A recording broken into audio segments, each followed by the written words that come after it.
I had nothing left to my name. On the morning they came up the wagon road, and I want to tell you that plainly before I tell you anything else, because the having of nothing is where my story starts and not where it ends.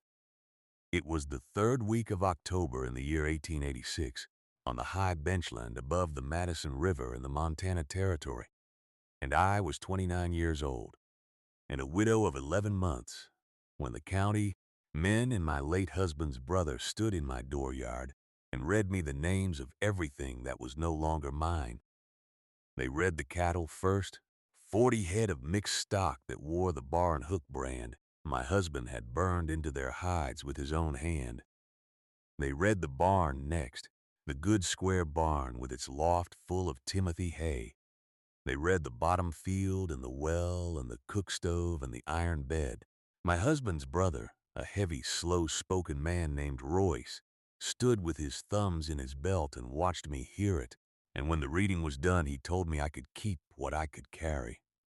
I carried out my father's tin box of tools, a wool blanket, a sack of cornmeal, and my dog, a chocolate-coated retriever named Belle, who had been a pup the winter my husband died. I did not yet understand, standing there with my whole life folded into one armload, that the ground they had not bothered to claim was the only ground worth having. That is the part I want you to keep with me to the end, so stay close and let me tell you how a cast-out woman with a tin box outlived a winter that took stronger people than her. I will get to the cattle and the barn. The thing they never found matters more. My father had been a hard rock man in the played-out silver country down near Virginia City before he turned to cattle, and the one inheritance he left me was not money, for there was none, but the way his hands do stone and dark and cold air, the way other men's hands knew rope or rain. He used to take me underground when I was a girl no taller than his elbow, into the old drifts where the air came up, out of the rock, cool and steady whatever the season did above, and he would put my small palm against the wall and say, "Feel that. The mountain keeps one temper all year. It does not chase the sun hot, and it does not chase the moon cold. A man who learns to live with the mountain's temper instead of fighting the skies will never freeze and never bake." I did not know I was being taught anything. I thought I was being kept out of my mother's way. He taught me how moving air finds its own road if you give it one, how a low door holds warmth better than a high one, how water that runs will not freeze where still water turns to iron. He taught me to read the way heat leaves a body and a room and a hillside, slow through earth and fast through open sky. And he said the difference between those two speeds was the whole of comfort and the whole of survival. I remember one day in particular, a day in the dead of a winter when I could not have been more than 10, when he took me into a drift that the company had abandoned and let me feel the difference for myself. Outside, the snow stood to my waist and the cold bit through my coat to the bone of me, and the wind came down off the hills with a sound like a saw working green wood. He walked me back into the rock perhaps 100 feet, and he had me take off my mitten and lay my bare hand flat against the wall, and he asked me what I felt.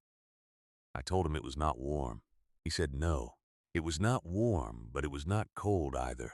Not the killing cold of the wind outside, and that was the secret the whole world walked past without seeing. The sun heats the skin of the earth, and the night strips it away again, he said, and the skin of the earth is where fools build, chasing the heat and losing it, chasing it and losing it, all their lives. Go down instead into the body of the earth, even a little, and you leave the skin behind, and the body holds the year's whole warmth steady and gives it back to you slow. He told me a cellar dug deep enough keeps potatoes from freezing in January and butter from melting in July with no fire and no ice, and that this was not a trick and not luck, but a law as fixed as the law that water runs downhill. I did not understand the words. I understood his hand over my hand on the cool stone, and the wind I could hear but no longer feel, and I have spent my whole life since proving that he was right. He died of a cough when I was 19, The rock dust that takes all those men in the end, and I married a cattleman 2 years after, and I thought I had left the mountain's lessons in the ground with him. I had not. They were in my hands. When Royce gave me till sundown to be gone, I did not weep where he could see it, and I did not argue the law, because the law was his cousin and the judge was his friend, and I had learned by then that a woman alone in that country was a notice waiting to be served. My husband had died in the spring of a horse that rolled on him, and he had left no will and no children. And in that country in that year, a widow's hold on a man's ground was a thing made of paper and goodwill, and Royce had neither paper for me nor goodwill in him. He had wanted that bottom land since before his brother married me, and a dead brother and a childless widow were all the title he needed. He let me keep what I could carry, not from kindness, but because it cost him nothing and looked well to the men who rode with him. And I took him at exactly that measure and have never revised it. I walked off my own land with Belle at my heel, and I walked toward the one piece of country nobody had ever wanted. North of the bench, where the benchland broke down into a steep timbered canyon, there was a creek that fell 40 feet over a lip of basalt into a green pool, and behind that falling water, set back in the cliff, there was a cave my husband had once shown me on a Sunday ride and called a useless, wet hole, fit for nothing. He had been right that it was no good for cattle. He had been wrong about everything else. I knew the moment I stood again in its mouth, with the water roaring its cold curtain across the entrance and the air inside coming up out of the deep rock cool and dry and even, that my father had spent my whole girlhood preparing me for exactly this. The county men never rode down that canyon. There was nothing down there to tax.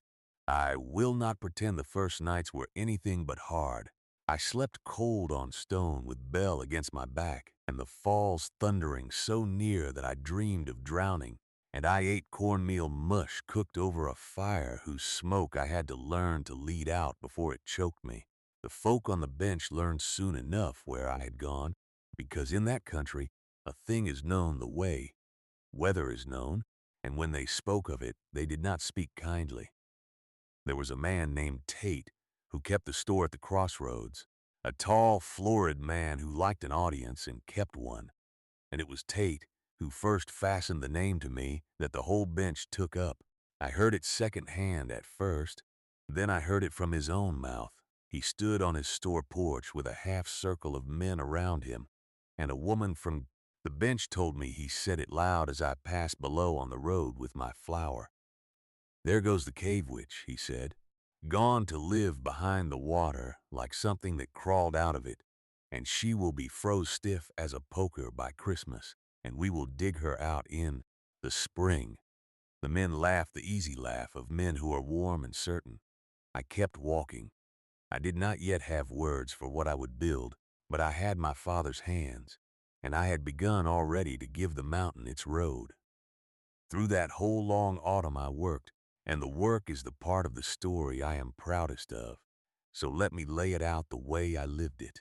The cave ran back into the cliff better than 60 feet, narrowing as it went, and the deep end stayed the same cool temper day and night, summer and winter, because the rock around it was the size of a hill, and a hill does not notice the weather. My father had taught me that the rock itself was a kind of stored warmth, that the earth a few feet down holds the average of the whole year and ignores the day, and so I made my living quarters not at the mouth where the cold air of the falls reached in, but back where the stone wrapped close. I built a low wall of dry-laid creek stone across the cave a third of the way in, with a doorway no higher than my shoulders, because a low door keeps the warm air pooled behind it the way a cupped hand keeps water. Above that doorway I left a narrow gap and ran a flue of stacked flat stones up along the cave roof to a crack in the cliff far back, so the smoke of my fire had a road of its own to climb, and the cold air of the entrance had a road to fall, and the two roads never crossed where I slept.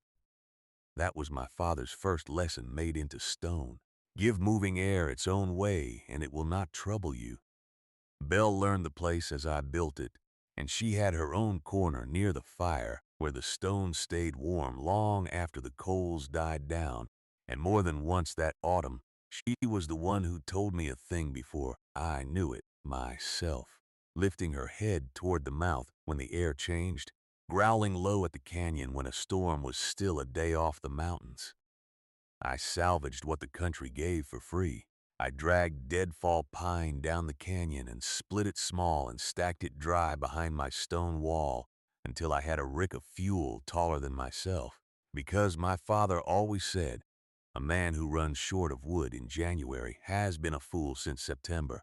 I carried in flat stones through October until my hands cracked and bled and healed harder, and I laid a floor of them over the bare rock so the damp could not climb into my blankets. I learned which stones to choose, the broad, flat creek slabs that lay tight against one another and gave no rocking, and I bedded each one in a little sand and fitted it to its neighbor the way a mason fits a wall, on my knees on the cold rock with Belle watching from her corner as if she were the foreman of the work. I made a bed frame of split pine lashed with rawhide and stretched it with rope, and laid my blanket over a tick of dry grass I had cut and cured in the last warm weeks of September, and I set the bed against the back stone where the warmth gathered, not against the cool outer rock where a tired person would think to sleep.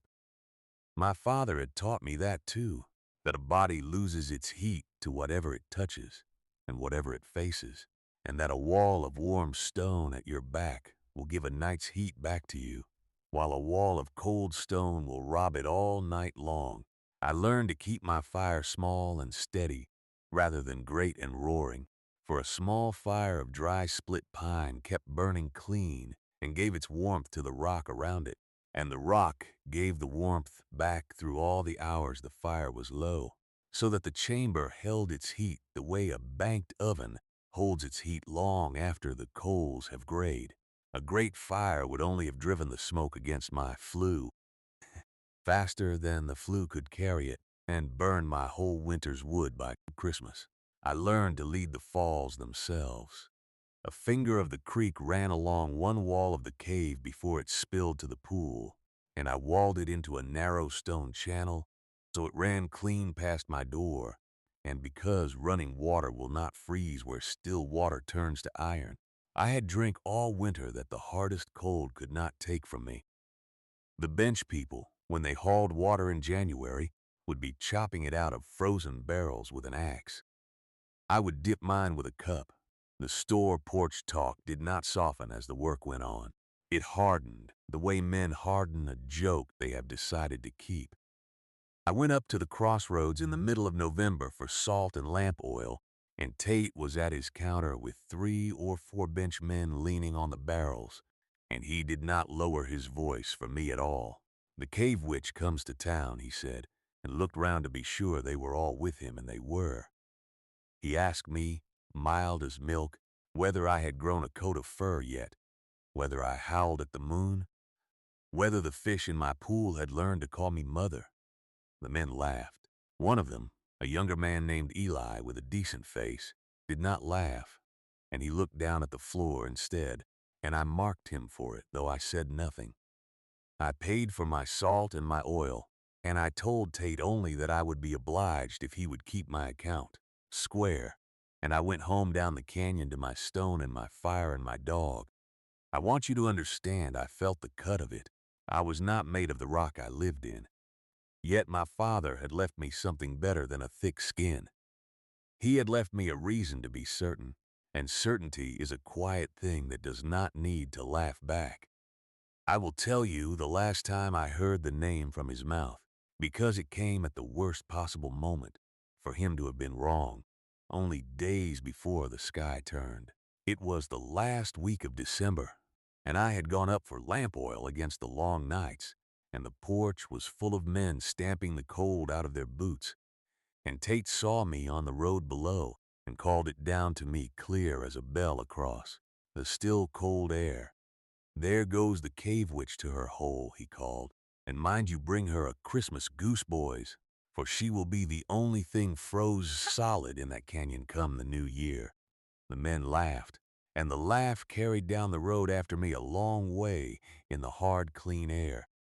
He was a man who liked to be right in front of an audience, and he had built so much of his standing on my folly that he could not have stepped back from it then if he had wanted to. I did not answer. I had oil enough for the longest nights of the year, and wood enough and water that would not freeze. And behind me in the canyon the rock was waiting with its one steady temper, and I knew a thing the whole laughing porch did not, which is that the sky was about to ask all of us a question that only the earth could answer. There was one man on the bench who did not join the porch, and his name was Eli, the young one who had looked at the floor. And along about the start of December, he rode down my canyon alone with his hat in his hand to ask a thing he was ashamed to ask. His wife was near her time with their first child, and their cabin on the open bench took the wind off the mountains with nothing to break it. And he had heard, he said, that I had made the cave warm. He did not nay which, and he did not say folly. He asked plainly whether the thing I had built would hold a hard winter, because if it would, he meant to learn how it was done. I brought him in past my low stone door, and I watched his breath, which had been smoking white in the canyon, stop smoking the moment he stood behind the wall. He put his bare hand against the back stone, the way my father had once put mine, and he was quiet a long while. I told him the only true thing I knew how to tell him. I told him I did not invent any of it, that a dead miner taught a girl to feel the mountain's one steady temper before she had words for it, and that all I had done was stop fighting the sky and make a home in the rock's patience instead. He stayed 2 hours and drew the flue and the low door and the stone floor in a little book he carried, and he asked good questions, and when he left he said he would come back, and he did. That winter he became the first man on the bench to learn what the porch had laughed at, and I did not know yet how much that small bravery would come to matter. The first sign that the winter would be no ordinary one came on the 8th of January, and it came the way the worst things come, quietly and from a clear sky. The morning broke still and gold and far too warm for the season, and the cattle on the bench drifted out to graze the open grass with the snow gone soft. And the old men at the crossroads said it was a January thaw and nothing more. Belle knew better. She would not settle that whole still day, and she stood in the cave mouth with her hackles up, her hackles reading something in the southwest that I could not yet see. By afternoon, the gold had gone out of the sky, and a wall of slate-colored clouds stood up over the Madison Range taller than the mountains themselves, and the temperature began to fall the way a stone falls, not sliding but dropping. By dark it was below zero. By midnight the wind came, and it came not as weather but as a living thing with a grudge, and it drove a fine hard snow before it that was less like snow than like sand made of ice. I had seen storms in that country. I had never heard the like of that wind. I barred my low door with a slab of stone, and I built my fire to a steady eye of coal, and I lay down with Belle against me behind 60 feet of mountain, and the falls outside roared on under the storm. And back where I slept the air held its one steady temper as if the whole shrieking world above were only a rumor. What that storm did to the open country I learned only after, in pieces, the way you learn the size of a flood by the marks it leaves on the trees. It is in the old territorial records still, if you care to look. The great cold of January 1887, the winter, the cattlemen of the high country called the year of the blue snow. The mercury on the bench fell to 41 degrees below zero and stayed below 30 below for 9 days without a single hour of relief. The wind ran 4 days at a stretch without dropping, and the fine snow it carried found every crack in every wall that had been built to fight it, instead of bend with it. Royce, who had taken my 40 cattle, lost 31 of them in the first 3 nights, drifted against his own good square fences, and frozen standing where they crowded. He lost 11 more before the thaw. Up and down that bench, the story was the same, told in different numbers. Tate at the crossroads burned his store's whole winter wood in 6 days, and then burned his counter and his shelving and 2 barrels of axe handles to keep his family alive. And still the cold came through the walls of that fine frame building, as if the walls were paper.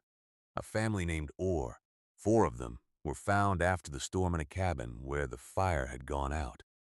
And I will not say more of that than that they were found, because some weights a story should carry lightly. There was a sheep man named Doss, who had wintered 900 head in a coulee he thought was sheltered, and he came out in the thaw to find the coulee a long white drift with the dark shapes of his whole flock under it, and he did not run sheep again. There was a freighter caught on the open road between the crossroads and the river, who cut his team loose and crawled. Into the carcass of his own fallen oxen lived one of the few open country men who did, and he told it after, with a kind of wonder, that he should have been spared, when better men in good houses were not. Across the whole high country that month, the territory later counted, more than 100 people died of the cold, and cattle past counting, whole herds standing dead in the drifts where the wind had pinned them. The big outfits that had run 10,000 head on the open range came out of that winter with 2,000 and a debt they never climbed out of. And the open range cattle days of that country died in those 9 days as surely as the cattle did, and were never the same after. Behind the falls I did not freeze. I want to set my own numbers beside theirs, not to boast. For there is no boasting in a thing you were only lucky and well taught enough to do, but because the gap between the numbers is the whole truth of it. 9 days the bench stayed below 30 below.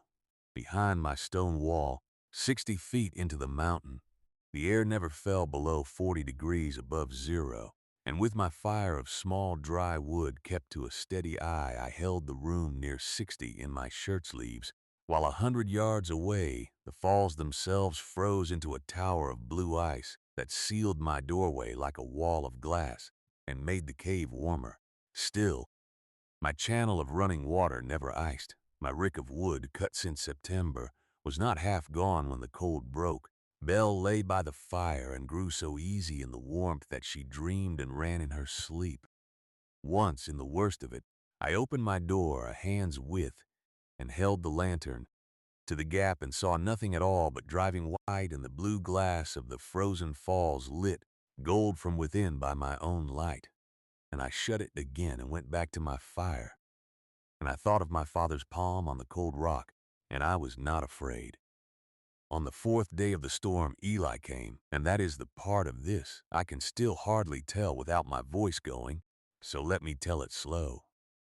He had built his own small version of my room against the back of his cabin in December, a stone-walled inner chamber with a low door, drawn from the pages of his little book, and it had held his wife and their 3-day-old child alive. Through the first nights when the rest of the cabin had become a box of killing cold. His wood, though, had run low faster than mine, for he had started late and built smaller, and on the 4th night he made a choice I am not sure I could have made, and wrapped his wife and the baby, and brought them down into the canyon, through that wind, the 3 of them, and a led horse, because he believed the cave would hold them when his own walls could not. They should not have lived to reach me. The canyon was choked, and the cold was past the cold that kills. Eli knew the road, though, and the horse knew it better, and Belle heard them coming and stood at my door and would not stop her deep, steady barking until I unbarred it. And I have always believed she called them the last 100 yards through the white. I pulled them in over my low threshold one at a time, the woman first, and then the bundle that was the child, and then Eli last, and I barred the stone behind them. Inside, behind 60 feet of mountain, the warmth took them the way water takes a man dying of thirst.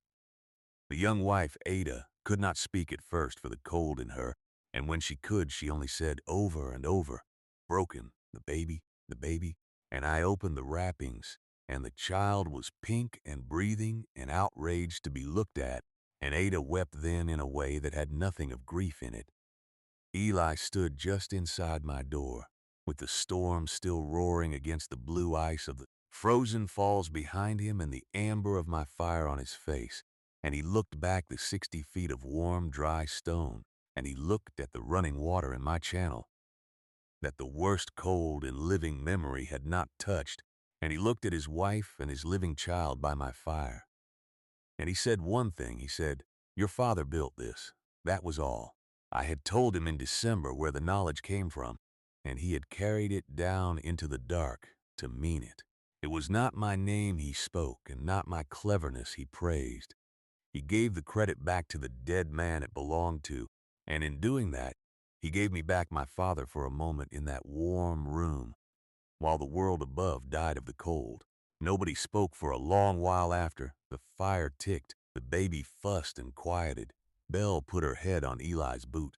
I set water to warm, and I put my own dry blanket around Ada's shoulders, and I held the child while she got the feeling back into her hands, and the small weight of it in my arms in that warm room was a thing I had not known I was hungry for. The falls held their blue silence over the door, and the four of us and the dog and the child sat inside the mountain's one steady temper and let the storm spend itself against the rock that did not care. Outside that same hour, the cold was doing what it did to the houses on the bench that had been built to stand against the sky instead of lean into the earth. Inside, a baby slept. I have thought many times since that the whole of what my father gave me was the difference between those two rooms, the one that fought the winter and the one that joined it, and that the difference was never cleverness and never strength, but only a willingness to learn from the dead and the patient and the unregarded ground. The cold broke on the 17th of January, 9 days after it began, and the bench came out of its houses into a changed and quieted country to count what it had lost.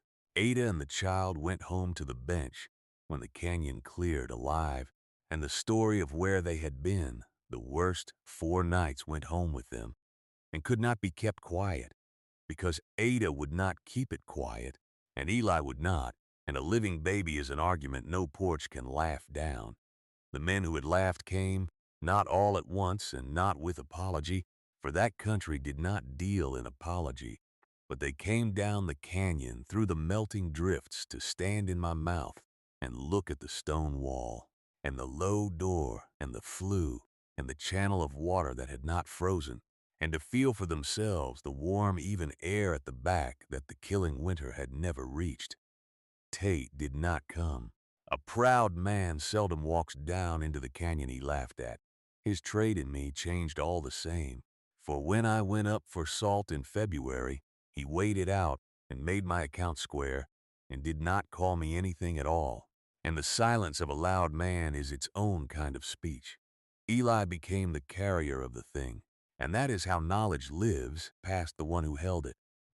He had the little book with the flue and the door and the floor drawn plain, and through that next summer and the summers.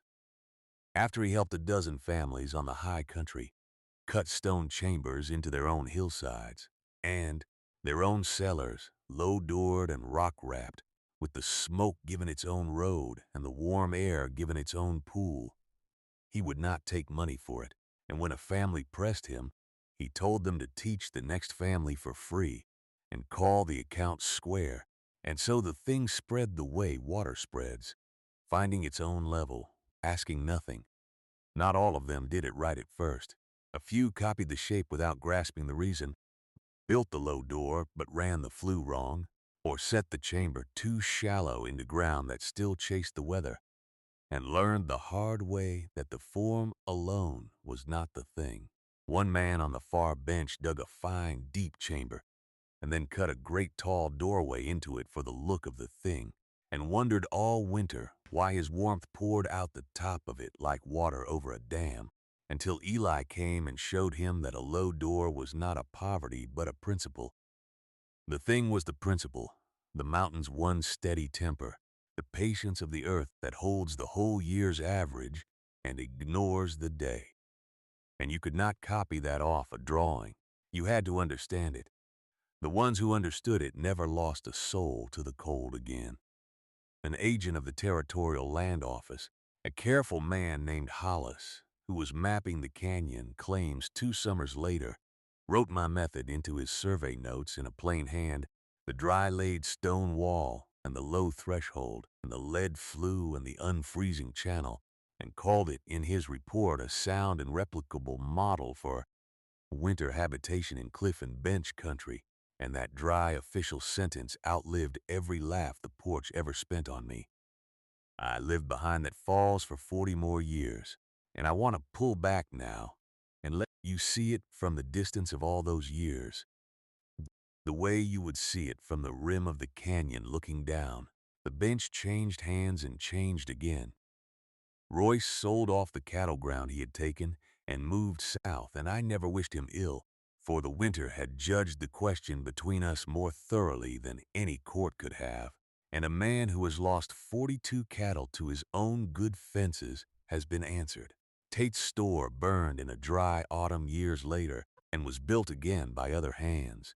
Eli and Ada raised 5 children on the bench, and the first of them, the baby I unwrapped by my fire, grew up to be a stonemason who cut warm chambers into hillsides all across that high country and taught his own sons the why and not only the how. And so my father's hand on a cold mine wall reached down through a girl and a dog and a frozen night into people he never met and would never know. The cave witch name died out the way frost dies off a window in the sun. And the bench people, when they spoke of the place at all, came to call it the Warm Cave, and later just the cave, the way a thing is named when it has stopped being strange and become only true. Belle lived to be old and gray about the muzzle and died in the warmth by that fire one spring when the falls were running loud with the melt, and I buried her on the rim above the cave where she had stood so many times reading the Southwest for storms, and that is the only grave I ever dug with grief in it on that ground.